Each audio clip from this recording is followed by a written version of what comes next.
আমাদের ডিজাইন একটা প্রজেক্টে। এইখানে একটা সিঁড়ির মধ্যে একটা বিম ছিল, জেড বিম, এবং বিমটার ডিটেলিংও খুব সুন্দর করে দেওয়া ছিল।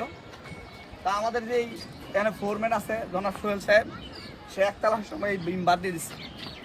তা আমি আসার পরে যখন দেখলাম যে সিঁড়িতে সিঁড়ি কাঁপে, বিম তো নাই, আচ্ছা যাক, পরবর্তীতে বুঝাই দিয়ে গেলাম। আবার পরবর্তীতে ছাদে আমি আশা করছিলাম যে সে আমার ওই অনুযায়ী কাজ করবে, আমাকে যোগাযোগ করবে কোনো কিছু না বুঝলে। কিন্তু আল্লাহর কি রহমত দেখেন, সে আবার ওই বিম বাদ দিয়ে এখন আবার নতুন একটা সিস্টেম দিচ্ছে। সোহেল, এটা কি সিস্টেম দিচ্ছে? এটা এই সাইডে সাইডে 8টা রডের একটা কনসিল বিম দিচ্ছে, মানে এই জেড সিস্টেম কনসিল বিম। তো আমাদের এই সোহেলদের যেই মেধা আল্লাহ দিছে তারা প্রয়োগ করে, কিন্তু ঘটনা হলো তার মতে এটা স্ট্রং নাকি, কিন্তু এটা যদি একটু ঝুলতো বিম হিসাবে আরো শক্তিশালী হইতো।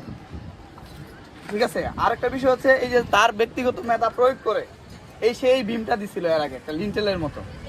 তো আমি তাকে আগে বলছিলাম যে যখনই কোনো বিম দিবা কলামের ভিতরে রডগুলো যেন থাকে। তো এই লিন্টেলটাও স্ট্রং হইতো যদি এই রডটা ভিতরে থাকতো। সে কি করলো, একটা রড বাইরে দিল, একটা রড ভিতরে দিল।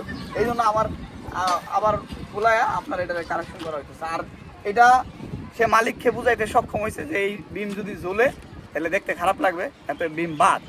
এখন আমার আর কোনো কথা নাই, বিম যেহেতু বাদ হয়ে গেছে, অল্টারনেট সলিউশন কি, ও যেভাবে এটা দিছে আর এইটাতে আপনার একটা লিন্টারের মতো ভিতর দিয়ে দিবে। হ্যাঁ, তো আমাদের দেশে যে ইঞ্জিনিয়ারিং প্র্যাকটিস হয়, আমাদের ইঞ্জিনিয়ারিংয়ে অনেক ভুল আছে ফিল্ড লেভেলে, কিন্তু এগুলা কারেকশন হইতে আমাদের সময় লাগবে। আমাদের ইঞ্জিনিয়ার, মালিক, কন্ট্রাক্টর, যারা লেবার, সবাইকেই এগুলা বুঝতে হবে। নতুন জিনিসগুলা যেভাবে প্রয়োগ করলে ভালো হয় এগুলো করতে হবে।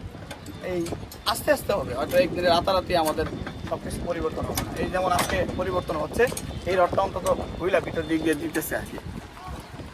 এই যে আপনাদেরকে একটু দেখাই, এই যে দেখেন আমার বৃষ্টি পড়তেছে, তো বৃষ্টির মধ্যে কিন্তু এটা পরিশ্রম। তারপরে এই যে আমি আবার আসলাম বৃষ্টিতে ভিজা। তো ঠিক আছে সোহেল, আশা করি পরবর্তীতে এগুলো খেয়াল রাখবা নাকি? ইনশাআল্লাহ।